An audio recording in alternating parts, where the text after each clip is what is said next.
अभी आपको heart attack आ जाता है, आपका इलाज कराने कहाँ जाइएगा?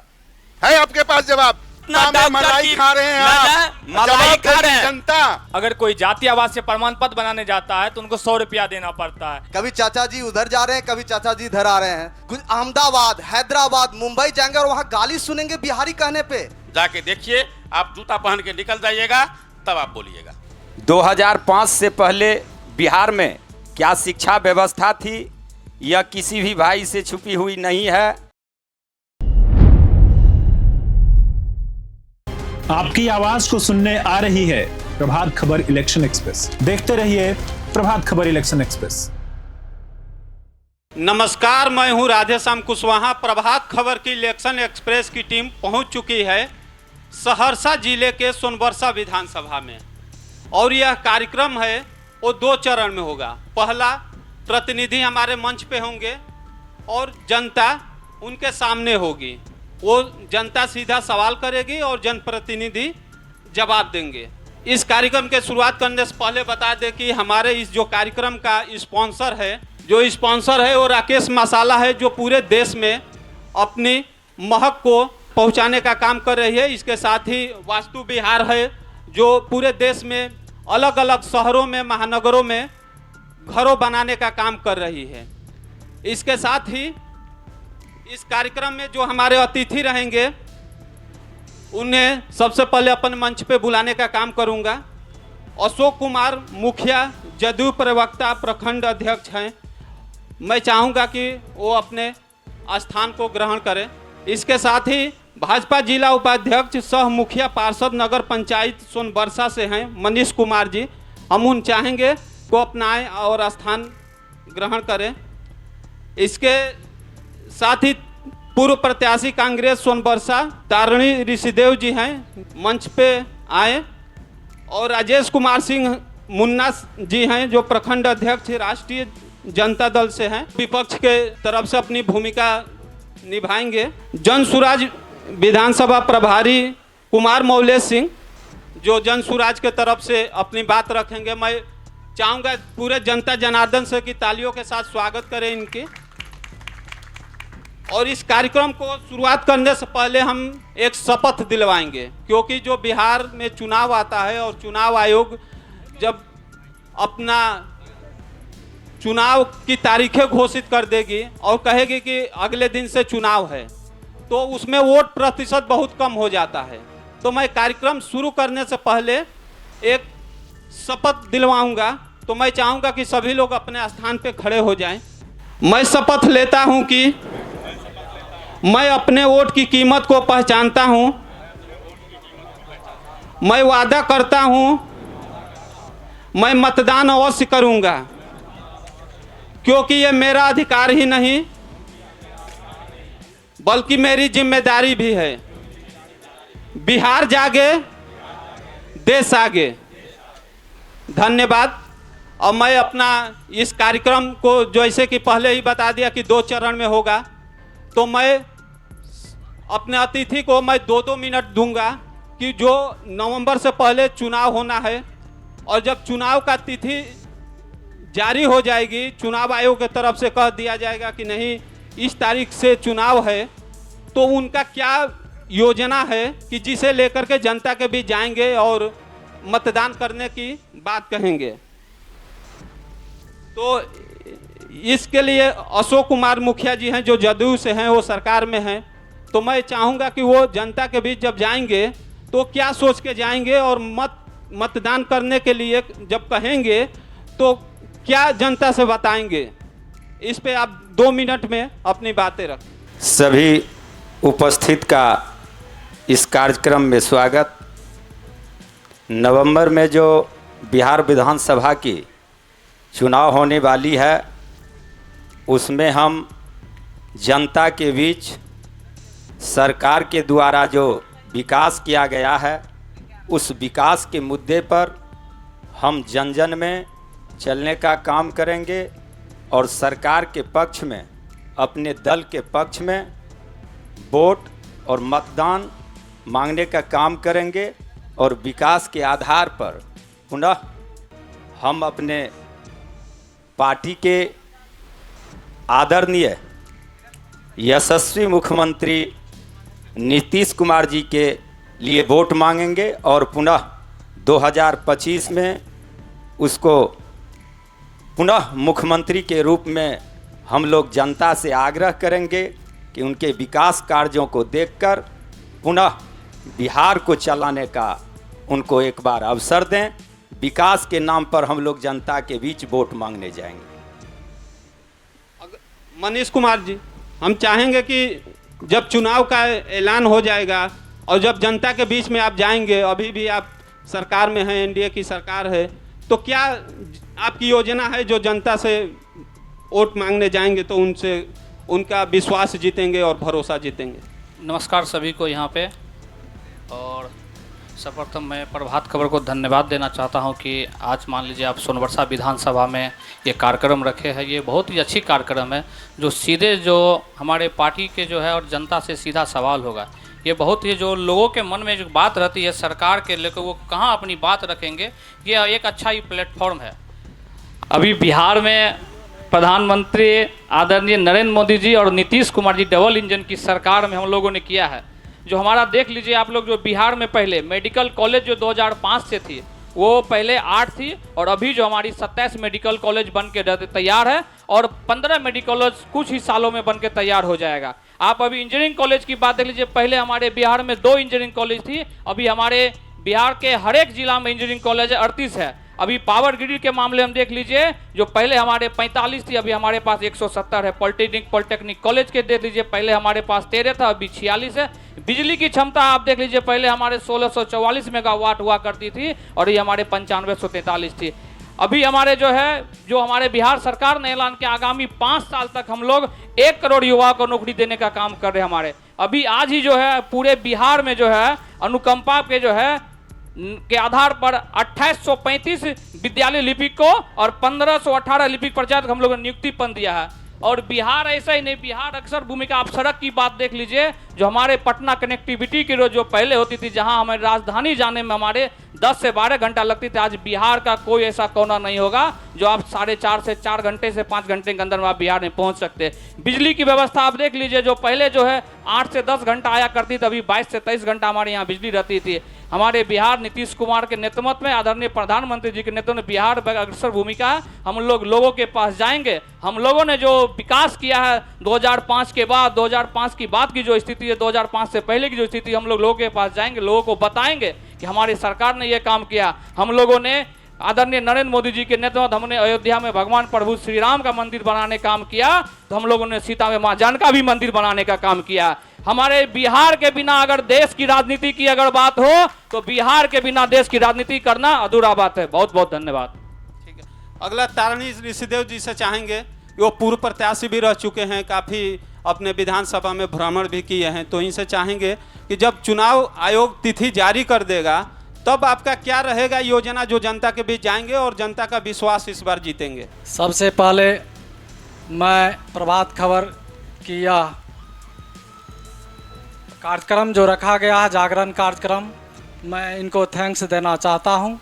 और मैं नवंबर में जो यह चुनाव होगा, इसके माध्यम से मैं यह सोनबरसा विधानसभा में जो विकास का प्रतिशत है वह 0 है, 0 के बराबर है। यहाँ न सही सड़क रास्ता, न पुल पुलिया है और न ही यहाँ कोई अच्छा हॉस्पिटल है। जो एक हॉस्पिटल एम्स जिला में आया था वह भी नहीं हो सका। विकास का नाम तो बोलते हैं लेकिन एम्स जिला में होना था वह भी नहीं हो सका। अभी हमारे बीच सत्ता पक्ष के जदयू और भाजपा के भी बोल चुके हैं जो विकास के नाम पर हम वोट लेंगे। मैं विकास के बारे में सोनबरसा विधानसभा के लिए कुछ कहना चाह रहा हूं। सोनबरसा विधानसभा में अभी जो स्थिति है, महादलितों का बस्ती जहां जहां है वहां अभी पूर्ण रूपेण सड़क नहीं गया है। बरसों से यह इस आशा और विश्वास में है जो हम लोग सड़क बिजली सुविधा मिले, लेकिन वह महादलित अभी तक वंचित है। जैसे कि यहीं बगल में विराटपुर पंचायत है, 4-5 वार्ड नंबर है, वह अभी सड़क के लिए लालायित है। 4-5 महीना उनको पानी से गुजरना पड़ता है, नाव से गुजरना पड़ता है। 70 साल गुजर गए हैं, लेकिन अभी तक वह इस विकास से वंचित है।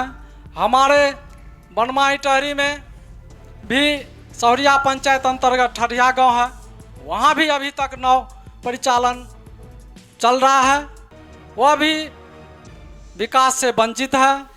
अभी पतरघट प्रखंड में भी पामा पंचायत में महादलित टोला, वहाँ भी अभी तक सड़क नहीं बना है।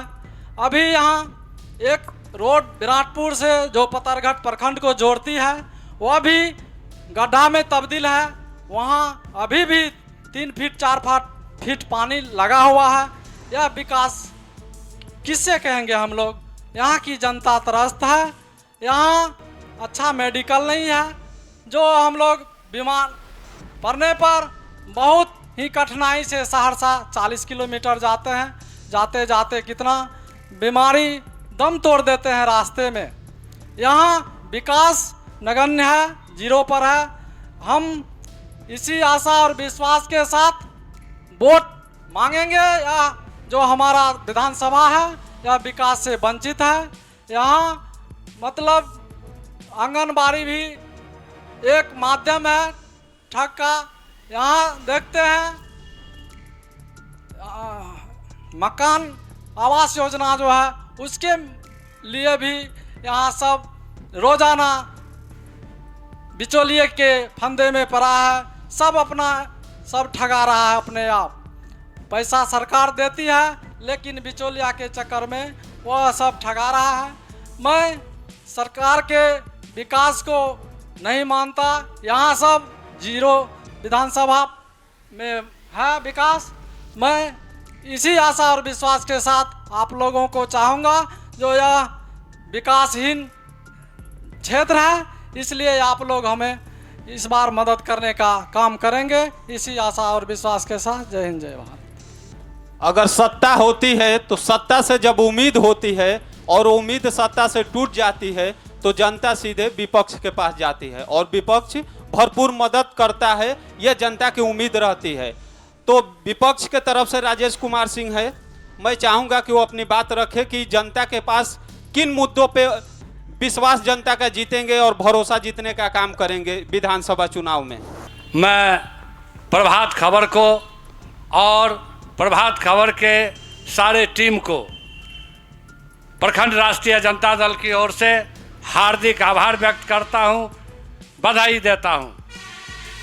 जो विषय रखा गया, हम जनता के पास जब आगामी विधानसभा चुनाव का घोषणा होगा तो हम 2 मुद्दे लेकर जाएंगे, 2 तरह से अपनी बात रखेंगे। सबसे पहली बात, जो अल्पकाल का जो हमारा शासनकाल रहा तकरीबन 17 महीने की, और उसमें जो एक विश्वास उपजा युवाओं का, दिव्यांगों का, महिलाओं का, उस विश्वास के सहारे हम जनता के पास जाएंगे, उनसे मदद मांगने, वोट मांगने कि आप हमें वोट दे करके विजयी बनावें। दूसरी बात, हमारे नेता ने जो अपना विजन स्पष्ट किया कि हम दिव्यांग के लिए, वृद्धजन के लिए पेंशन 1500 रुपया करेंगे, बिजली 200 यूनिट फ्री करेंगे, माई बहन मान योजना के तहत प्रत्येक गरीब महिला को 2500 रुपये देने का काम करेंगे। हमारी सरकार आती है तो हम डोमिसाइल नीति लागू करेंगे, जिससे बिहार के युवाओं को फायदा होगा। हम युवा के लिए आयोग बनाएंगे। एक तरफ हमारा ये मोर्चा रहेगा, दूसरी तरफ सरकार की विफलता के साथ जो हमारे जनप्रतिनिधि लगातार 3 बार 15 साल से यहाँ निर्वाचित हुए, मैं उनसे ये सवाल पूछना चाहूँगा कि आपने सड़क गिनाए, आपने पावर ग्रिड गिनाए, आपने कई ऐसी योजनाएं गिनाई, लेकिन मैं आपसे आग्रह या निवेदन पूर्वक पूछना चाहूँगा, विधायक योजना जो 15 वर्षों में आपने खर्च किया, उसका लेखा जोखा कहाँ है? मिट्टी के ऊपर तो कहीं दिख नहीं रहा, क्या मिट्टी के नीचे उस योजना का प्लेट लगा हुआ है? मैं इन्हीं बात को लेकर जनता के पास जाऊंगा और चाहूंगा कि आप हमारे प्रतिनिधि को, जो इतनी बात लेकर आपके पास आए हैं, आप वोट दे करके हमें विजय बनावे, हमारी सरकार बनावे। ऐसा इसलिए मैं कहता हूं, आज भरोसा तेजस्वी यादव के नाम पर राज्य का भरोसा कायम हुआ है, युवाओं का भरोसा कायम हुआ, दिव्यांगों का भरोसा कायम हुआ है, महिलाओं का भरोसा कायम हुआ है और विश्वास का नाम तेजस्वी है। हम लोगों का मनोबल ऊंचा है और इसी मनोबल के साथ हम जाएंगे और वोट मांगने का काम करेंगे। इन्हीं शब्दों के साथ अपनी बात समाप्त करता। मैं जन सुराज से कुमार मौलेश सिंह जी हैं। इनके पास आखिरी में मैं इसलिए आया कि इनके नेताजी बिहार में पूरे भ्रमण करके यही कह रहे हैं कि मैं सत्ता नहीं, मैं व्यवस्था परिवर्तन करूंगा। तो क्या है सर आपके पास योजना जो व्यवस्था परिवर्तन के लिए इस विधानसभा में आप जनता के विश्वास जीतेंगे और चुनाव में जाएंगे? काफ़ी फुल प्रूफ व्यवस्था है, मैं बता रहा हूँ। सर्वप्रथम तो इस कार्यक्रम के आयोजन के लिए मैं ये इलेक्शन एक्सप्रेस जो लेके प्रभात खबर परिवार यहाँ आया है, मैं सोनबरसा की धरती पर सोनबरसा की ओर से, अपनी ओर से और अपनी पार्टी जन स्वराज की ओर से आपका बहुत बहुत धन्यवाद, स्वागत करना चाहता। मैं इस कार्यक्रम में स्वागत करना चाहता, यहाँ मंचासीन हमारे जितने साथी विभिन्न राजनीतिक दलों के प्रतिनिधि हैं, मैं उनका भी स्वागत करना चाहता। मैं बैठे हुए तमाम राजनीतिक दल से जुड़े हुए लोग और सोनबरसा के समस्त गणमान्य बुद्धिजीवी का स्वागत करना चाहता अपनी ओर से, जन स्वराज की ओर से। जहाँ तक जन स्वराज का सवाल है, आप मीडिया के लोग हैं, भली बात ही जानते हैं कि हमारी पार्टी फ़कत 10 महीने की पार्टी है, मात्र उम्र उसका 10 महीना है।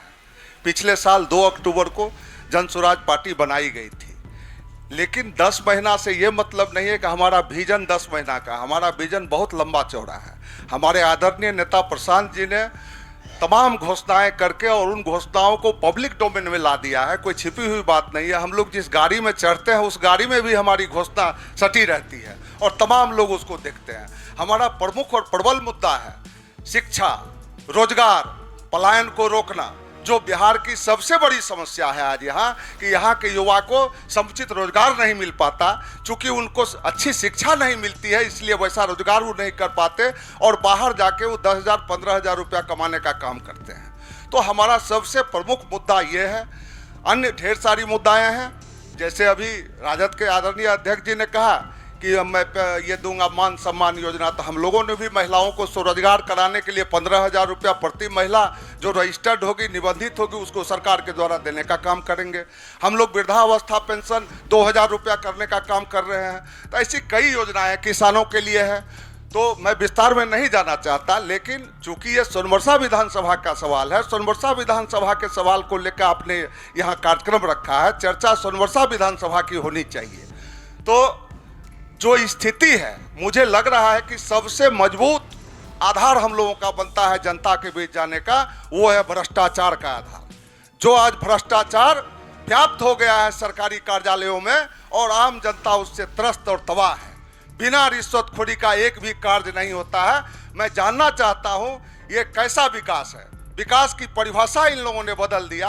विकास केवल सड़क बनाने से विकास नहीं होता है। सड़क बनाना तो किसी भी सरकार की प्राथमिकता की सूची में है और हर सरकार उसके लिए, जो भी सरकार बनेगी, जिसकी भी सरकार बनेगी, मंत्रालय का गठन किया गया है जो इस कार्य को देखती है कि कहाँ सड़क बनना है और कहाँ नहीं बनना है।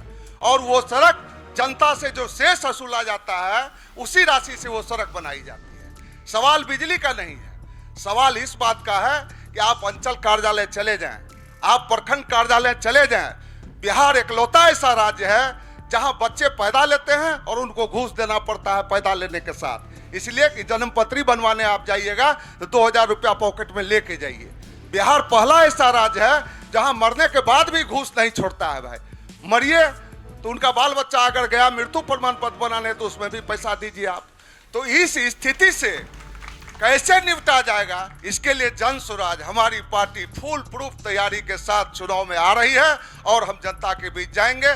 आगे फिर डिबेट होगा, हम लोग बहस में भाग लेंगे। बहुत बहुत धन्यवाद तमाम लोगों। जब प्रभात खबर की टीम चौराहे पे चर्चा कर रही थी और बाढ़ क्षेत्रों में जाकर बाढ़ पीड़ितों की समस्या जानी और बात कर रही थी, तो एक जनता की सवाल है जो मैं चाहूँगा कि क्योंकि यह जनता की सवाल है और एनडीए के यहाँ से विधायक भी हैं और इसके साथ ही वो बिहार कैबिनेट में मंत्री भी है।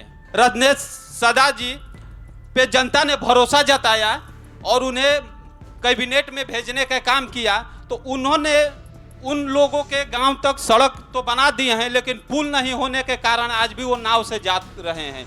उनके पास उनके गांव तक जाने के लिए रास्ता नहीं है। तो और कितना मौका चाहिए वो जनता पूछ रही थी। तो एक सवाल है, मैं चाहूँगा बीजेपी के जो अतिथि नेताजी बैठे हैं बीजेपी की तरफ से, वो जनता के सवालों का जवाब दे दें। अभी जहाँ तक है, अभी हमने इससे पहले ही बताया आप लोगों को कि हमारा अभी बिहार में सड़क की जाल बिछी हुई है और जहाँ अभी सड़क नहीं है या जहाँ पुलिया की व्यवस्था है, जो आगामी हम लोग जो हमारी जो फिर से सरकार बनने की जा रही है, जो नवंबर अक्टूबर में चुनाव होगी, जो काम बचा है वो सब काम हम लोग इस पंचवर्षीय में काम हम लोग करेंगे। जैसे कि बताया कि कार्यक्रम 2 सेशन में होगा, तो हमारे अतिथि जी की तरफ से आप लोग को जो भी चुनाव में जाने की योजना है और ब्लूप्रिंट है उस पर इन्होंने बात रखी। अब आप लोग की पारी है, तो इधर से सवाल करेंगे जो भी आप लोग की समस्या होगी और उसके बाद हम उनसे जवाब लेंगे। तो हाथ ऊपर करें जिसे सवाल करना है, पूछना है। तो इसमें सवाल यहाँ है कि विधायक का चुनाव जो है राष्ट्रीय मुद्दे और राज्य के मुद्दे पे नहीं लड़ी जाती है, स्थानीय मुद्दे भी इसके लिए ज़रूरत की चीज़ें हैं। और मेरा मानना है कि हम सभी अभी एक शिक्षा के आंगन में बैठे हैं और विकास की रास्ता के लिए कहा जाता है कि जब तक आप चीज़ को छोड़ दीजिए, मैं बोल लेता हूँ। नहीं, कोई दिक्कत नहीं। अच्छा, कोई बात नहीं, माइक मत दीजिए। कि जब तक आप शिक्षा के कार्यों को आगे नहीं बढ़ाएंगे तब तक विकास की कल्पना भी करना बेमानी है। तो क्या ऐसी मुद्दा 15 सालों में जो जदयू के लोग बैठे हैं यहाँ या सत्ताधारी दल के लोग बैठे हैं, 15 साल के ऐसे 5 काम बताएं जो शिक्षा के क्षेत्र में इस विधानसभा के लिए उन्होंने कार्य किया है। सोनबरसा विधानसभा में शिक्षा के क्षेत्र में कितना काम हुआ है सत्ताधारी समझ? शिक्षा के क्षेत्र में पहले सोनबरसा में क्या व्यवस्था था और उस व्यवस्था से अगर ऊपर उठाने का काम क्या है, तो यह आदरणीय नीतीश कुमार जी किए हैं, जो स्टूडेंट क्रेडिट के माध्यम से भी या आज आपके विद्यालय में भी बहुत सारे ऐसे छात्र छात्राएं हैं जो शिक्षा ग्रहण कर रहे हैं, वो स्टूडेंट क्रेडिट के माध्यम से। आज जो यहाँ शिक्षा की जो व्यवस्था देख रहे हैं, ये रामचंद्र विद्यापीठ, ये कभी था ही नहीं यहाँ। आज सरकार का ही ऐसा देन है, शिक्षा में ऐसा कोई व्यवस्था किए हैं जो आज रामचंद्र विद्यापीठ में भी सरकार के द्वारा जो अनुदान या जो भी सुविधाएं दी जाता है, छात्रवृत्ति लेकर के भी यहाँ लोग शिक्षा अध्ययन करते हैं, शिक्षा ग्रहण करते हैं। तो ये सब चीज़ के लिए भी हमें दिल्ली, पटना भी जाना पड़ता था। तो मेडिकल के क्षेत्र में भी व्यवस्था, शिक्षा के क्षेत्र में भी उत्तरोत्तर व्यवस्था हो रहा है। विद्यालय देखिए, विद्यालय विहीन गांव में विद्यालय कहीं दिखाई नहीं दे रहा था। शिक्षा व्यवस्था पर जो बातें हुई हैं, शिक्षा व्यवस्था के बारे में मैं बताना चाहता हूं कि पहले 2005 से पहले बिहार में क्या शिक्षा व्यवस्था थी, यह किसी भी भाई से छुपी हुई नहीं है। विद्यालय में कितने बच्चे पढ़ने के लिए जाते थे, क्या व्यवस्था थी। आज के दौर में जो विद्यालय में व्यवस्था हुई है, उस व्यवस्था के तहत विद्यार्थी का या छात्र छात्राओं का अधिकांश जो विद्यालय से बाहर था वह आज वो विद्यालय में दिखाई दे रहा है। उस बच्चे के पढ़ाई लिखाई के लिए सरकार उत्तम व्यवस्था किया है।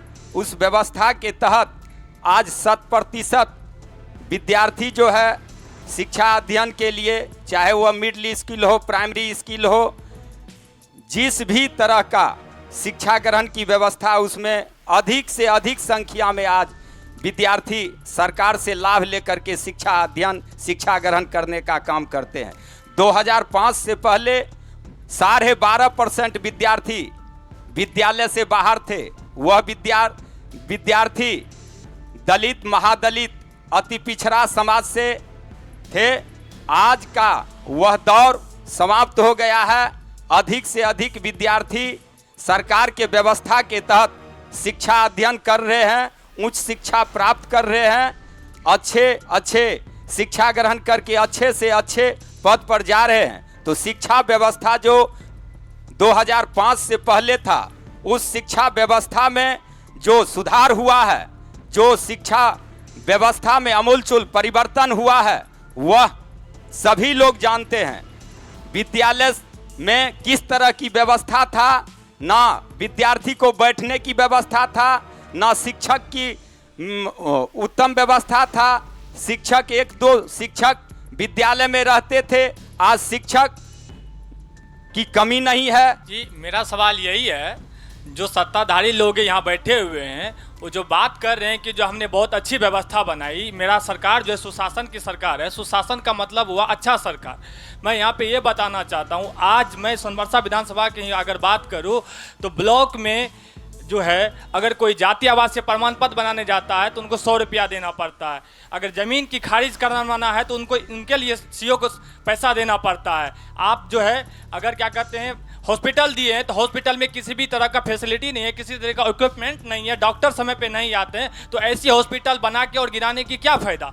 दूसरी बात मैं ये भी कहना चाहता हूँ, आज आम जनता, आम नागरिक थाने जाने से डरते हैं, वो नहीं जा पाते हैं। क्यों? क्योंकि अफसरशाही इतनी बढ़ गई है कि आम जनता थाना जाने से डर रहा है, अपनी बात नहीं रख पाता है। इसलिए मैं ये भी चाहूँगा कि बिहार सरकार में जो है अफसरशाही बढ़ गई है। इनका कहना यह है कि सोनबरसा विधानसभा में करप्शन ज़्यादा है। तो मैं चाहूँगा मनीष कुमार जी से कि इनका सवालों का जवाब दे कि आपके एनडीए सरकार है और आपके विधायक जी भी हैं, मंत्री भी हैं, तो सोनबरसा विधानसभा में इतना करप्शन क्यों है? देखिए, करप्शन की जो बात है, जो भी हमारे भाई बोल रहे थे कि बिहार सरकार 0 टॉलरेंस की व्यवस्था है। अगर मान लीजिए कहीं पे करप्शन या भ्रष्टाचार, उसके लिए शिकायत करने की ऑनलाइन पोर्टल व्यवस्था, आप वहाँ भी शिकायत कर सकते हैं। अभी भाई साहब ने बता रहा था कि हॉस्पिटल की व्यवस्था बता रहा था भाई साहब ने, जो हमारे सोनबरसा में, ये अभी देख लीजिए, जो एक PSC हुआ करता था, अभी CSC हमारा सोनबरसा में बन के तैयार है और हर एक पंचायत में लगभग आपका है यहाँ पे। अगला सवाल ले लेते हैं। सवाल, हमारा सवाल कुछ हटके है। मेरी जर्सी से शायद आप लोगों को महसूस हो रहा होगा कि मेरा सवाल किस विभाग से होगा। अभी हमारे मंच पे जितने भी लोग हैं, इनमें से शायद एक को छोड़कर सभी सोनबरसा प्रखंड के ही हैं। तो मेरा उनसे एक ही सवाल है कि हमारे सोनबरसा हाई स्कूल मैदान पर एक स्टेडियम का निर्माण कभी हुआ करता था। हमें अब याद भी नहीं है कि वो योजना कब की है। पिछले 15 सालों से तो योजना अभी तक अधर में लटका हुआ है। 24 तारीख को हमारे माननीय विधायक जी का वहाँ पे एक सभा भी है। आधा फील्ड पानी से भरा हुआ है और हम जानते हैं आने वाले चुनाव में सभी नेता के हेलीकॉप्टर से लेके 4 व्हीलर वहाँ जाएंगे और जहाँ जहाँ सूखा हुआ रहेगा उस मैदान को डिस्टर्ब करेंगे। लेकिन कोई भी ऐसे नेता नहीं है जो सत्ताधारी हो या विपक्ष के हो या फिर आम जनता हो, किसी को फील्ड पे नजर नहीं जाता है। सवाल किससे है? वो हमारे खेल के मैदान को सुचारू रूप से वो कंप्लीट कर दे। स्टेडियम अधर में लटका हुआ है, वो कब तक पूरा होगा, इसका जवाब दे। जितने कम समय में हम चाहेंगे कि सभी लोग सवाल का जवाब देते बारी बारी से कि इनका स्टेडियम सोनबरसा विधानसभा में कब तक बनेगा। सहरसा सोनबरसा में स्टेडियम की बात है कि पिछले ही साल जो है सरकार ने घोषणा की थी, जो हर एक पंचायत में एक स्टेडियम बनना है, और सोनबरसा में हुआ है कि नहीं, ये अभी नगर क्षेत्र हो गया है। तो हमें लगता है इसके लिए शायद ग्राम पंचायत में तो स्टेडियम की जो व्यवस्था बनी थी, कुछ जगह काम चालू भी हुआ है, ये नगर क्षेत्र है। इसके लिए मुझे समझना पड़ेगा ये नगर से हो सकता है या ग्राम पंचायत, या कैसे हो सकता है वो हमें जानकारी नहीं। वो पहले की कौन सी 2000 शायद 15-20 साल पहले की बातचीत भाई साहब ने बता रहा है कि 15-20 साल पहले वो किनकी योजना है, वो क्यों अधर में लटकी हुई है, ये तो विभागीय पदाधिकारी बता सकते हैं क्यों अधर में लटकी हुई है। आप ही लोग फैसला कीजिए। यहाँ तमाम पब्लिक भी है और नेता लोग भी है। अब ये सवाल हम किनसे पूछने जाएं कि ये योजना किस सरकार की है, या फिर हम लोग वेट करते रहे, कभी बीजेपी, कभी राजद, कभी जदयू, और इसी तरह स्टेडियम अशोक जी, आप बता दीजिए कि इनका स्टेडियम कब तक बन के तैयार होगा। क्योंकि आप सत्ता में हैं, आपके विधायक हैं, आपके मंत्री जी हैं। खेल मैदान के बारे में तो चेयरमैन साहब बताए, जो खेल मैदान प्रत्येक पंचायत और प्रखंड लेवल पर भी जी मैं बता रहा हूँ, चेयरमैन बनने से पहले की योजना है। तो योजना अगर धरातल पर शुरू हुई थी, अवरुद्ध हो गया है, तो हम जानना चाहते हैं कि योजना जब भी शुरू होता है तो योजना का जो है वहाँ बोर्ड लगाया जाता है। आप कहते हैं कि किसका योजना है, आप सिर्फ योजना पर सवाल करते हैं किसके द्वारा योजना किया जा रहा था, उसका कम से कम आप शिलापट भी जा करके देखते जे किसके द्वारा, क्योंकि काम आरंभ से पहले सबसे पहले शिलापट लगाया जाता है। क्या कहेंगे, शिलापट नहीं देखे हैं? मतलब पब्लिक स्टेडियम जो बन रही है वो नहीं देखे, वो शिलापट पर जाके देखे बनाने वाले कौन है। वाह, ठीक है, जनसुराज आप बता दीजिए इनका स्टेडियम कब तक बन के तैयार होगा, अगर आप जीत करके आप माननीय बनते हैं तो? पूरी कहानी पहले तो हम एक चीज कहना चाहते हैं अपने साथी से जो जदयू की ओर से बैठे हुए हमारे हरदेव जी, कि जब भी चर्चा होती है तो नीतीश जी और मोदी जी की चर्चा आ जाती है। यहाँ चर्चा हम लोग रत्नेश जी का करना चाहते हैं, जो पिछले 15 सालों से हमारे सम्मानित विधायक और मंत्री के रूप में काबिज हैं इस क्षेत्र में। हम लोग उनकी चर्चा करें जो पिछले 15 सालों से हमारी नुमाइंदगी कर रहे हैं, ना कि मोदी जी और नीतीश जी की। मोदी जी और नीतीश जी ने बहुत काम किया, वो पब्लिक डोमेन में है, सारे जगह नेट पर है, लोग खोल के देख लेगा। और मैं अपने साथी से कहना चाहता, हमें बड़ी तकलीफ होती है कि अब भाई रजनीश जी कॉलेज इतना बड़ा खोले हैं, सहरसा में भी खोले, उसको भी ये अपनी उपलब्धि में गिनाते हैं। अब नारायणा मेडिकल खुला है रविंदर बाबू का, उसको भी अपनी उपलब्धि में गिनाएंगे कि ये नीतीश जी का देन है। लॉर्ड बुद्धा खुला, उसको भी बताएंगे कि नीतीश जी का देन है। तो सवाल, कोई अपने क्षमता से कहीं संस्थान खोलता है और उससे आम लोगों को लाभ मिल रहा है तो उसको भी आप अपनी उपलब्धि में गिनाते हैं। समझ से परे हमको लग रहा है। आपकी उपलब्धि यही है कि आपने एक मुश्त पूरे बिहार में 10+2 बना दिया विद्यालय को। और आज आप चलें देखें, आप भी पॉलिटिक्स में हैं और जाते हैं क्षेत्रों में, और मैं भी जाता हूं, कहें तो मेरे पास लिस्ट है, मैं दिखा दूंगा विद्यालय का नाम बोल के कि आपने 10+2 तो बना दिया, लेकिन वहाँ 9th 10th और 12th के बच्चों को पढ़ाने के लायक शिक्षक नहीं हैं और पढ़ाई बंद है। आज आपके कासनगर विद्यालय को 10+2 बने हुए काफ़ी दिन हो गए, क्या वहाँ पढ़ाई हो रही है? पता कीजिए जरा, बंद है पढ़ाई शिक्षक के अभाव में। और जहाँ हो रही है वहाँ इंफ्रास्ट्रक्चर नहीं है, उचित भवन नहीं है। आपने आनन फानन में वोट प्राप्त करने के लिए, जनता का सिंपैथी हासिल करने के लिए सारे विद्यालयों को लगभग 10+2 बना दिया और वो अपनी उपलब्धि में उसको शामिल कर लिया। तो सवाल इस पर हम लोगों को नहीं जाना है। ये हाँ, आप शिक्षा का ऐसा पांच ऐसा बतावें, मैं तो सीधा और सपाट कहता हूं कि 15 वर्षों के शासन में एक नहीं, दो नहीं, 2-3 बच्चे का ही ऐसा नाम बता दें जिसने सोनवर्षा का नाम रोशन किया हो, कोई अच्छी नौकरी पाई हो, कोई अच्छा डिग्री लिया हो। शिक्षा का स्तर विलुप्त हो गया है। हाँ, शिक्षा के स्तर में केवल यही दिखाई देता है कि अच्छा रंग रोगन, प्रत्येक विद्यालय में एसी लग गया, बढ़िया बढ़िया फर्नीचर लग गया, तो इससे शिक्षा बढ़ने वाला नहीं है। उस एसी से तो जो शिक्षक बैठे रहते हैं उनको लाभ होता है। शिक्षा का स्तर हमें यही दिखाई दे रहा है कि मध्याह्न भोजन के नाम पर बच्चे को ले जाया जाता है और भर दिन दौड़ाया जाता है, यही शिक्षा का स्तर है खिचड़ी खिलाने के लिए। सवाल ये बोलने से काम नहीं चलेगा, पिछले 15 वर्षों में आदरणीय विधायक रत्नेश जी ने शिक्षा के क्षेत्र में क्या क्या काम किया वो गिनाइए आप। बची बात स्टेडियम की, सवाल दीपक राठौड़ जी ने सवाल रखा है। वो स्टेडियम का निर्माण आदरणीय स्वर्गीय शरद यादव जी ने अपने अनुशंसा से करवाया था, जिस समय कला भवन बन रहा था। उसका नापी उपी भी इंजीनियर आके किया, उसमें चूना ऊना भी गिराया था। पता नहीं किस प्रक्रिया के तहत वो फिर ठंडे बस्ते में चला गया। उसका कार्य लगभग प्रारंभ होने की स्थिति में थी। बाद के दिनों में सुनने में आया कि कोई प्रधानाध्यापक थे हरभजन पासवान जी, उन्होंने आवेदन लगा दिया कि नहीं, स्कूल की जमीन में हम नहीं बनने देंगे, ऐसा हमको सुनने में मिला है। अब सवाल है कि स्टेडियम कब बनेगा, कैसे बनेगा, ये तो आपको जो सत्ता पक्ष के लोग बैठे हुए हैं ये बताएंगे। हम तो अभी बोल दिए पहले ही कि हम 10 माह के हैं, हमारी पार्टी 10 माह की है, हम इतना बड़ा आश्वासन कैसे दे सकते हैं? आप भी बता दीजिए कि जब इनका स्टेडियम कब तक वो चालू हो जाएगा और मिलेगा जल्दी कि नहीं मिलेगा, जितना कम समय में बता दीजिए। स्टेडियम के बारे में जो अभी वो मामला तो क्लोज है, यदि यह मैटर सरकार बनी, नया सरकार जब बनी तो हम यह निश्चित रूप से वादा करते हैं या स्टेडियम को बनाने का प्रयास करेंगे। अगला सवाल ले लेते हैं। क्या नाम? मेरा नाम डॉक्टर विकास सिंह हुआ। मैं एक बात पूछना चाहता हूँ 20 साल पहले और 20 साल बाद वाले सरकार से कि हमने पलायन का जो झेल झेला है, बाहर जाके बिहारियों की जो गाली मिली है, क्या उसका जवाब और उसकी कीमती आप समय दे सकते हैं क्या? 20 सालों से हमने दिल्ली में काम किया, पिछले 20 सालों से एनडीए की सरकार है, डबल इंजन की सरकार। पहले तो कहते थे कि हमारी सेंटर में सरकार नहीं है, लेकिन अब घींच तींच के तो डबल इंजन की सरकार चल ही रही है 10 सालों से।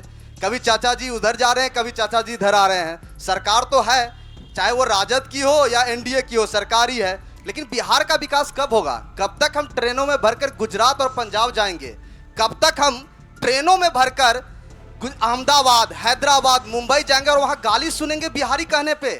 बिहारी कहने पे हम गाली सुनेंगे, हिंदी बोलने के लिए गाली सुनेंगे? हम ये पूछना चाहते हैं अपनी सरकार से, जो डबल इंजन की सरकार में बैठे हुए हैं, जिनका सेंट्रल में भी सरकार है और स्टेट में भी सरकार है, उनसे मैं ये पूछना चाहता हूं कि आपकी सेंट्रल गवर्नमेंट क्या कर रही है? जब महाराष्ट्र में एक बिहारी को बिहारी कह के मारा जाता है, लेकिन जब वोट की बात होती है तो मोदी जी बिहार आते हैं, कहते हैं अगली बार 4 ट्रेनें और खुलेगी, वंदे भारत देंगे, जनसेवा देंगे। लेकिन कहां के लिए? गुजरात जाना है, दिल्ली जाना है। बिहार में आप कुछ नहीं कीजिए। बिहार में करेंगे कौन? तो राजा का बेटा सिर्फ राजा बनेगा, वही बिहार में सब कुछ करेगा। बाकी आम जनता के लिए दिल्ली और मुंबई है। इसकी जिम्मेदारी कौन सरकार लेती है, मुझे ये जानना है। हम सोनबरसा में रोजगार कब मिलेगा और सोनबरसा विधानसभा के युवा कब तक पलायन करेंगे? हम चाहेंगे युवा नेता है मनीष कुमार जी, यही जवाब दे, क्योंकि इनकी सरकार केंद्र में है और सरकार राज्य में भी है। और जहां तक कि यहाँ के जो विधायक हैं वो बिहार सरकार में मंत्री भी हैं और यहाँ से विधायक भी है, 3 बार से विधायक है। तो उन्होंने क्या पहल किया है और आपने इसके लिए क्या पहल किया? देखिए, बिहार में जब रोजगार की बात होती है तो बिहार सरकार ने रोजगार की बहुत अभी है। हमारे यहाँ भी देख लीजिए, हमारे अभी जो है, अभी हम लोगों ने घोषणा है किया कि हम लोग 5 साल में 1 करोड़ युवाओं को नौकरी देंगे। मिलेगा, मिल दिया भी हमने है, अभी हमने किया है ना। अभी आज के डेट में हमने आज पूरे बिहार में हमने अनुकंपा के तहत 5883 लोगों को दिया है। इस पे अभी हम लोग देख लीजिए, अनुकंपा के तहत पे हम लोगों ने दिया है बिहार में अभी हम लोगों ने दिया। अभी हम लोग शिक्षक की बहाली जो अभी हम लोगों ने दिया है। अभी सरकार सुशासन की है और नौकरी कोई तेजस्वी यादव जी नहीं दे रही है। सरकार सुशासन की नीतीश कुमार, नरेंद्र मोदी जी की सरकार नौकरी दे रही है। सरकार जिनकी रही नौकरी वही दे रही है। नहीं, हमने दिया, बिहार में तो नौकरी दिया है हमने ना, बिहार में तो हमने दिया। अभी देख लीजिए ना, अभी शिक्षक की जो बहाली बिहार में हुई, हमने तो दिया है नौकरी। सारे विभाग में अभी हमने बहाली करवाया। अभी देख लीजिए, अभी बिहार पुलिस में की बहाली हुई, इसमें भी हमने दिया है। 30% हम लोगों ने दिया, 35% हम लोगों ने महिला को उसमें दिया है। मनीष भाई बोले कि मेरी सरकार 1 करोड़ युवाओं को 5 साल में नौकरी देगी। जब प्रधानमंत्री 2014 में आए थे तो बोले कि हम पूरे देश में 2 करोड़ युवाओं को नौकरी देंगे। उसका क्या हुआ? और दूसरा बात, जब मोदी प्रधानमंत्री यहाँ आते हैं तो सिर्फ राशन की बात करते हैं और गुजरात जाते हैं तो वहाँ रोजगार की बात करते हैं। ऐसा क्यों करते हैं? इसका जवाब चाहिए। हम चाहेंगे कि सोनबरसा विधानसभा की बात हो, यहाँ की समस्या पे बात हो, यहाँ की मुद्दे पे बात हो, लेकिन फिर भी जवाब दे दीजिए सर। हमारे भाई साहब ने अभी कहा कि जब मोदी जी बिहार आते थे राशन की बात और गुजरात जाते थे रोजगार की बात करते। तो मैं बता देता हूं, जब मोदी जी बात करते थे पूरे देश की 140 करोड़ लोगों की बात करते, ना बिहार की बात करते ना गुजरात की बात करते। 140 करोड़ लोग रोजगार जो भी सेंट्रल से होता है वो पूरे देश के लिए, सिर्फ बिहार या गुजरात के लागू नहीं होता है। खाद्य प्रसंस्करण मंत्रालय इनके अधीन है और आदरणीय रत्नेश जी पार्टनर हैं, जिस दल में है वो पार्टनर है एनडीए में। वो क्या एक उद्योग नहीं मक्का आधारित यहाँ लगवा सकते थे जिससे यहाँ के युवाओं का रोजगार मिलता? युवाओं को वो लगा कहाँ? खगड़िया में। आप 15 सालों में एक उद्योग स्थापित नहीं, कृषि पर आधारित उद्योग था, बहुत बड़ी बात नहीं थी। यहाँ कोई हवाई जहाज का कारखाना नहीं खोलना था। तो इससे साफ लक्षित होता है इस सोनबरसा को बिल्कुल उपेक्षित रखा गया। सोनबरसा की ओर किसी ने ध्यान नहीं दिया और उपेक्षा का शिकार ये सोनबरसा विधानसभा बना रहा पिछले 15 सालों से। आज 15 साल से यहाँ स्थानीय महादलित विधायक हैं। आप बगल में सोहा महादलित टोला है, चल के देख लीजिए वो किस बुरा स्थिति में रहने का काम कर रहा है। यहाँ से 10 अभी हमारे सत्ताधारी दल के प्रवक्ता बोले कि सड़क का मूलभूत सुविधा है। अभी आप 10 कदम पर आग्रह करेंगे प्रभात खबर वाले से कि 10 कदम पर सोहा गांव है, जाके देखिए। आप जूता पहन के निकल जाइएगा, तब आप बोलिएगा। अशोक जी, आप चाहेंगे कि बताएं 15 साल सत्ता में रहे, उसके बाद भी सोनबरसा विधानसभा क्षेत्र में जो रोड है और पुल पुलिया है और जो महादलित बस्ती में रोड बना है वो उसमें पानी लग रहा है, इस पे क्या जवाब देंगे? सड़क पेरा पुल पुलिया के लिए तो 15 वर्षों में माननीय के द्वारा सड़क पेरा पुल पुलिया का तो सही कह रहे हैं आप, जाल तो बिछाया गया है। अगर जहां कहीं हमारे सरपंच साहब कह रहे हैं कि इस महादलित टोला में जाने के लायक नहीं है सड़क, तो मैं बता देना चाहता हूं कि हर एक महादलित टोला में, अगर आप जहां भी महादलित टोला में अछूता पड़ा हुआ है वह विकास भी होगा। लेकिन आज देखिए किस महादलित टोला में सड़क नहीं है, एक गिना रहे हैं। चलिए हम बताते हैं कि हर एक महादलित टोला में, चाहे वह पररिया हो, कासनगर हो, महुआ उत्तरबारी हो, एक आप सोहा कह रहे हैं तो सोहा के, हाँ तो सोहा भी विधानसभा, हम ये नहीं कर रहे हैं जे सोहा नहीं विधानसभा का हिस्सा, ये नहीं कर रहे हैं। हम कहते हैं किस महादलित, एक महादलित टोला की आप गिनती करा रहे हैं। महादलित टोला का चलिए जहां नहीं विकास हुआ था वहां आज चमचमाती सड़कों पर चल रहा है वहां के महादलित। एक कहते हैं यहां विराटपुर में जो वर्षों से उस महादलित बस्ती में चारों तरफ से टापू बना हुआ था, आज चलिए फिलहाल में वहां काम हो रही है। तो सड़क का तो जाल सही में सोनबरसा में बिछा हुआ है। विपक्ष का काम मुद्दा बनाना है तो इससे कोई बात नहीं है, लेकिन जो विकास हुआ है उस विकास के बारे में कहेंगे जो सोनबरसा में सड़कों का जाल बिछा है, चप्पा चप्पा विकास हुआ है। ये सभी लोगों से, जितने लोग आप लोग सोनबरसा को लीड कर रहे हैं, वैसे मैं आप दोनों आदमी से कहें कि सोनबरसा सिर्फ महादलितों का नहीं है, सोनबरसा सबों का है। इसलिए वक्तव्य में इन्होंने भी, जो हमारे जो पिछले बार रनर रहे हैं, इन्होंने भी अपनी बात सिर्फ महादलित पर फोकस करके किया। सोनबरसा सबका है। चलिए बहरहाल मेरा 3 सवाल है कि 3 आधार, चलिए जवाब जब देने का बारी आएगा तब जवाब दीजिएगा। नहीं आप तीनों, मेरा सवाल है कि 3 आधारभूत चीज़ें हैं समाज में जीने के लिए। पहला सड़क है, दूसरी शिक्षा है और तीसरा स्वास्थ्य है। सोनबरसा बीते 15 सालों में और वर्तमान में जब यहाँ के कैबिनेट मिनिस्टर हैं, सोनबरसा पीएचसी में आप में से कोई बता सकते हैं कि कितने पद हैं डॉक्टर का? जरा बताइए जरा, तब मंत्री जी से पूछिएगा। आप में से बताइए कि कितने पद हैं यहाँ डॉक्टर के लिए।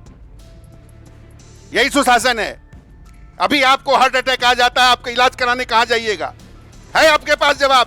हार्ट के मतलब नहीं है, मतलब किसी भी जनता जो है, जनता, आप बताइए आपके पास अभी अभी किसी का एक्सीडेंट, इस तरह की बात डिबेट में नहीं रखिए जो हार्ट फेल हो जाएगा।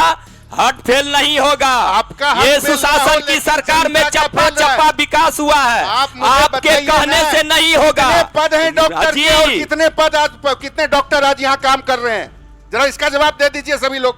आज देखिए ना सोनबरसा में क्या कितने पद हैं डॉक्टर का, ये बताइए। और कितने लोग बाहर हैं आज तक? आप भी बताइए ना जो कितने पद हैं या कितने डॉक्टर, वहाँ कितना डॉक्टर था या कितना डॉक्टर मलाई खा रहे हैं आप, मलाई खा रहे हैं जनता। आपको मलाई, जब विकास करने वाला विकास कर रहा है तो आपको मलाई दिखाई दे रहा है।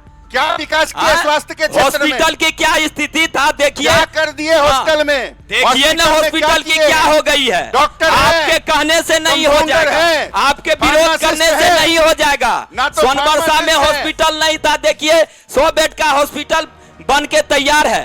ठीक है, अगला सवाल ले लेते हैं। आदरणीय हरदेव जी से एक प्रश्न पूछ रहा हूं कि 15 साल के शासन में 75 करोड़ माननीय विधायक फंड होता है और आप पूरे सोनमरसा विधानसभा में ये बता दें कि 75 करोड़ की राशि का जो है विधायक मत का कहां कहां खर्च हुआ। दूसरा, आप ही का सरकार है, मोदी जी कहते हैं ना खाएंगे ना खाने देंगे। नीतीश जी का भी नारा है कि हम सुशासन व्यवस्था लाएंगे। पीएमजी 2 सवाल छोटा रखेंगे।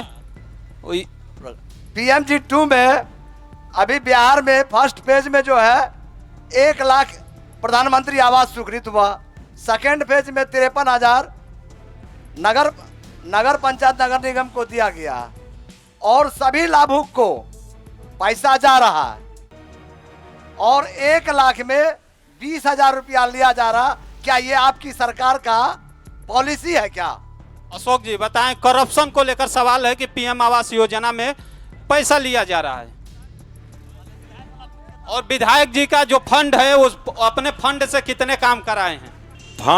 फंड के बारे में बताते हैं। पहले सोनबरसा से ही शुरू करते हैं। सोनबरसा हाई स्कूल के मैदान में कला मंच, दुर्गा स्थान में भी कला मंच अधूरा नहीं है। ये आपके नजर में अधूरा दिखाई दे रहा है जगलाल जी, अधूरा नहीं है, कहीं अधूरा वर्क नहीं है इनका, नहीं अधूरा है ना, अधूरा नहीं है, चल के देखिए ना, अधूरा नहीं है। हाँ जी, नहीं, कागज पर शुरू नहीं, धरातल पर शुरू होता है काम। सर हॉस्पिटल पे भी सवाल पूछा गया, साहब सवाल भी का जवाब भी नहीं दे पाए। मनीष जी, जो हॉस्पिटल है वो उसमें डॉक्टर नहीं है। नहीं, ये बहुत ही मूलभूत है कि हमारे हॉस्पिटल में डॉक्टर होनी चाहिए। अभी बिहार सरकार ने जो है स्वास्थ्य विभाग में बहुत ऐसे से बहाली भी की है और जहां मान लीजिए डॉक्टर की कमी है, जब तुरंत ही वहां डॉक्टर उपलब्ध हो गए। अभी सोनबरसा राज्य का ये स्थिति है कि मकान तो बहुत चमकीला बना है हॉस्पिटल का और उसमें सामान भी बहुत चमकीला आया है। पता नहीं क्या क्या हो रहा है। अभी तो एम्बुलेंस वाला आप लोग सुने ही होंगे, वही सब कहानी यहाँ भी है। अगर छोटी घटना घट जाए, बच्चे गेंद खेलते हैं, अगर उनके सर में चोट लग जाए तो उसको भी ये लोग रेफर करते हैं सहरसा, उसका भी मलहम पट्टी नहीं होता है और ना समुचित चिकित्सक है और ना वहाँ व्यवस्था किसी प्रकार की है। राम भरोसे चल रहा है वो अस्पताल। पिछले दिनों हमारे गाँव सहमौरा में एक लड़का रोड एक्सीडेंट में मरा और उसको रिसीव करने वाला कोई उस अस्पताल में नहीं था, जो अखबार के सुर्खी में आया वो न्यूज। तो सवाल, इससे कब मुक्ति मिलेगी? ये मानव जीवन के साथ खिलवाड़ हो रहा है, बिल्कुल सोनबरसा के जनता के साथ खिलवाड़ हो रहा है। जब ये लोग बोल रहे हैं कि बिहार सरकार इतना चिंतित है रोजी रोजगार और नौकरी बांटने में, तो फिर सोनबरसा में डॉक्टर क्यों नहीं आते हैं? क्या सोनबरसा के लिए डॉक्टर का मनाही है? सब जगह हम देंगे, सोनबरसा में नहीं देंगे? मैं इस पर आना चाहता हूँ। और आज सोनबरसा की स्थिति कोई भी जाके देख ले, स्वास्थ्य सेवा चरमराया हुआ है, कहीं कोई स्थिति नहीं है। आज रेफर कर दिया जाता है, मरीज मर जाता है और फिर स्पॉट चिन्हित नहीं हो पाता है, उसको मुआवजा नहीं मिल पाता है यहाँ के स्वास्थ्य विभाग के वजह से, चूंकि वो लोग कुछ लिख पढ़ के देने के लिए तैयार नहीं होता है। और सरकार की नियमावली है कि अगर रोड एक्सीडेंट में भी मरता है तो हॉस्पिटल वाले ही लिख के देंगे कि ये रोड एक्सीडेंट में मरा है। तो ये स्थिति बनी हुई है। हम पूछना चाहते हैं साथी हरदेव जी से कि सवाल 15 साल का ये महत्वपूर्ण समय जो है, बच्चे जवान हो गए, हम लोग बूढ़े हो गए इस 15 साल में, आपको एक बहुमूल्य समय हम लोगों ने दिया और सौभाग्य ऐसा मिला आपको, इस 15 साल में आप शासन सत्ता के विधायक रहे और विधायक ही नहीं रहे, सरकार के अंग भी 2 बार बने, सरकार के अंग बने और आपके एक कलम से निर्णय होता है। और आपका वो कलम सोनबरसा के लिए क्यों नहीं खुला? कलम बंद क्यों रहा? उसमें आपका क्या लगता था? हम आपके फंडिंग पर चर्चा नहीं करेंगे, वो आपका है, जहां ले जाइए। चुनाव आयोग जैसे तिथि घोषित करती है, आप लोग चुनाव के मूड में आ जाएंगे और जाएंगे जनता के बीच, फिर एक बार वादा करेंगे और जो काम किए हैं नहीं किए हैं उस पर बात नहीं करेंगे, लेकिन वादा तो जरूर करेंगे कि हम ये काम करूंगा।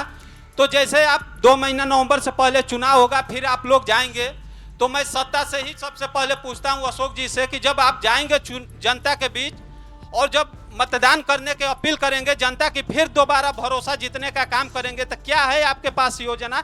तो मैं सत्ता पक्ष से ही चाहूँगा अशोक जी पहले 2 मिनट में अपना जो भी योजना है कि जनता के बीच जो चुनाव में जाएंगे और क्या है आपके पास योजना जिससे जनता का विश्वास और भरोसा जीतने का काम करेंगे। जनता के हित में तो सारी योजनाएं सरकार की चल रही है और जो योजना धरातल पर नहीं पहुंच चुका है या पहुंचा है वैसे योजना को भी धरातल पर उतारा जाएगा। और आप देख ही रहे हैं कि लगातार सरकार विकास कर रहे हैं, रोजगार के अवसर पैदा कर रहे हैं। तो जो भी बची खुची विकास है सरकार बनने के बाद वह तेज गति से विकास होगा। जो तेज गति से विकास हुई है वह दूना तेज गति से विकास।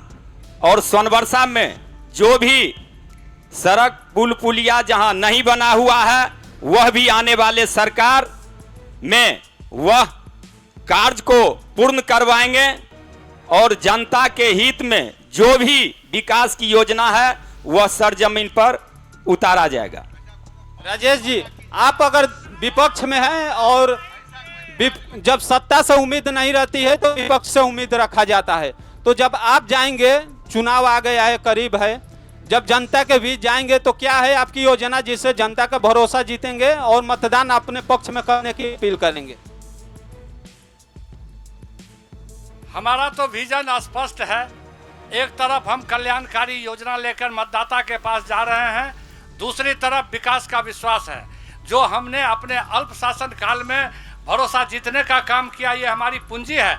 और इस आधार पर, इस विकास के आधार पर और हमारी जो कल्याणकारी योजनाएं हैं, जैसे पहले भी मैंने गिनाया, माय बहन सम्मान योजना है या बिजली का ये है, जो भी डोमिसाइल नीति है, इस आधार पर हम एक तरफ जाएंगे और दूसरा विकास, उस पर भरोसा है। सारे युवाओं का तेजस्वी पर भरोसा है। तेजस्वी है तो भरोसा है। मनीष जी, आपकी क्या योजना रहेगी फिर से सत्ता में आने के लिए? देखिए, हम लोग जब जाएंगे लोगों के बीच, हमने जिस 15 साल में जो बिहार की जो स्थिति थी और जो 15 सालों में हम लोग जो बिहार में जो विकास किया, उस विकास के मुद्दों को लेकर हम लोगों के बीच जाएंगे और बिहार सरकार और केंद्र सरकार ने जो भी काम किया उस सभी कामों को लेकर हम लोगों के बीच जाएंगे और उन्हें भरोसा देंगे जो काम इस 15 सालों में नहीं हो पाया, जो अधूरा छूटा है, वो सब हम लोग आगामी कार्यकाल में करने के लिए हम लोग अग्रसर रहेंगे।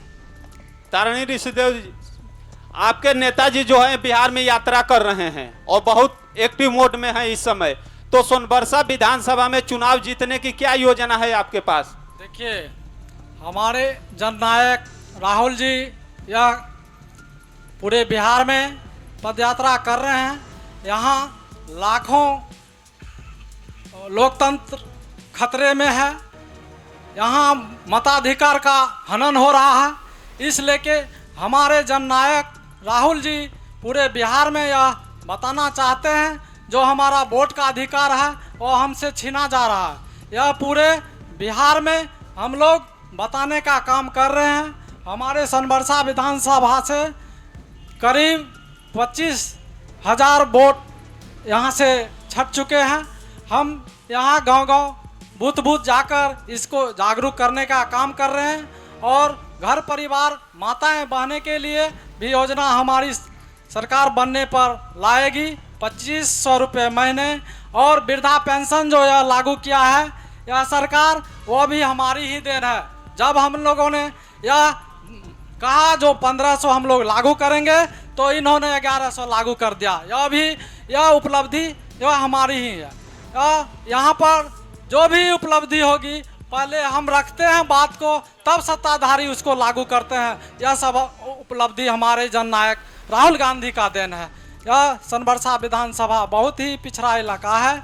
यहाँ विधायक जो है इस मामले में, विकास के मामले में 0% पर है। सोनबरसा विधानसभा में समस्या का अंबार है, बता रहे हैं युवा साथी भी। तो आप व्यवस्था कैसे बदलेंगे? क्या है व्यवस्था बदलने की योजना? मैंने इससे पहले भी आपको बताया कि हमारी नई पार्टी है लेकिन नेता पुराने हैं और काफ़ी बड़े रणनीतिकार हैं। हम लोग उस रणनीति पे काम कर रहे हैं वो बिहार बदलाव यात्रा के माध्यम से हम लोग कर रहे हैं और उसमें कई ऐसी बातें हैं जो हम लोगों ने पब्लिक डोमेन में रखा है। वो बात शिक्षा का है, रोजगार का है, पलायन रोकने का है, अन्य महिलाओं के संबंधित है, कई ऐसी समस्या है। लेकिन सबसे अहम और महत्वपूर्ण समस्या जो है अभी बिहार में व्याप्त है वो है भ्रष्टाचार का समस्या। हम चुनाव में भ्रष्टाचार के मुद्दे को लेके जाएंगे। हम चुनाव में जाएंगे 35 वर्षों के क्रियाकलाप को लेके जाएंगे। जो पिछले 35 वर्षों में बिहार का क्रियाकलाप रहा है उन सारे मुद्दों के साथ जनता के बीच जाएंगे। क्योंकि हमारी छवि अभी नई है, हमसे लोग बहुत सवाल जवाब नहीं करेंगे। सवाल जवाब उसी से किया जाता है जो सत्ता की मलाई खाते हैं, जो बैठे रहते हैं, उन्हीं से लोग सवाल जवाब करता है। तो ये मेरा स्पष्ट और खुला एजेंडा मैंने बता दिया आपको। अब रहा नहीं जाता है, थोड़ा भाई अशोक जी से हम कहना चाहते हैं कि अभी इन्होंने कला मंच की चर्चा की और फिर कहा दुर्गा स्थान में किसी मंच की चर्चा की। मैं पूछना चाहता आप सभी प्रबुद्ध लोग यहाँ हैं कि संस्कारी ज्ञानवान वही होता है जो अपने विरासत को बचाता है। क्या आपको श्रीमान अशोक कुमार सिंह के द्वारा उनके कार्यकाल में अतिथिशाला बना था सोनवर्षा में, एक बहुत बड़ा धरोहर है वो सोनवर्षा के लिए, जो उन्होंने कर दिया मील का पत्थर है। आपको पता नहीं है क्या पिछले कई वर्षों से उस अतिथिशाला को अंचलाधिकारी कब्जा किए हुए हैं? क्यों नहीं माननीय मंत्री जी खाली करवाते हैं? वो माननीय मंत्री हैं, वो उनके लिए है अतिथिशाला, ना कि अंचल अधिकारी के लिए है। अंचल अधिकारी जी को आवास के लिए पैसा मिलता है सरकार से और वो सोनवर्षा के अतिथिशाला में कुंडली मार के बैठे हुए हैं। और दुर्भाग्य है कि आदरणीय रत्नेश जी मंत्री हैं, उसमें उनको बैठना चाहिए, ना कि ये अंचल अधिकारी को। मैं दूसरा सवाल आपसे करना चाहता भाई अशोक जी, आदरणीय स्वर्गीय शरद यादव जी ने बड़ी शौक से आह्लाद से सोनवर्षा के मान को बढ़ाने के लिए एक कला भवन दिया था। सोनवर्षा में एक कला भवन दिया था आदरणीय शरद जी ने। आज क्या दशा हो गई है उस कला भवन का? जर्जर हालत में पहुंच गया है।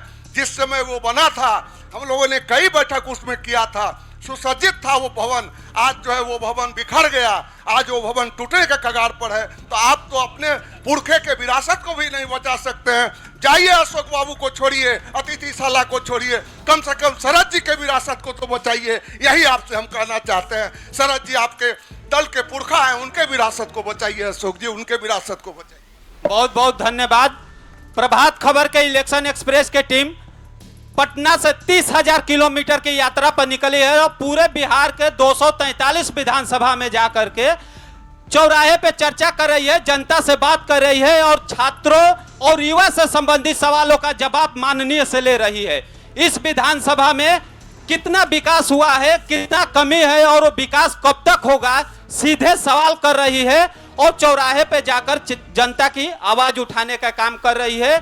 और इस पूरे कार्यक्रम का कवरेज कल अखबार में तो मिलेगा ही प्रभात खबर, लेकिन इसके साथ ही वीडियो फॉर्मेट में भी मिलेगा प्रभात खबर यूट्यूब चैनल और फेसबुक पे।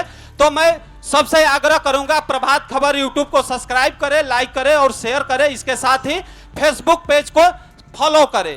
बहुत बहुत आप सभी को धन्यवाद। प्रभात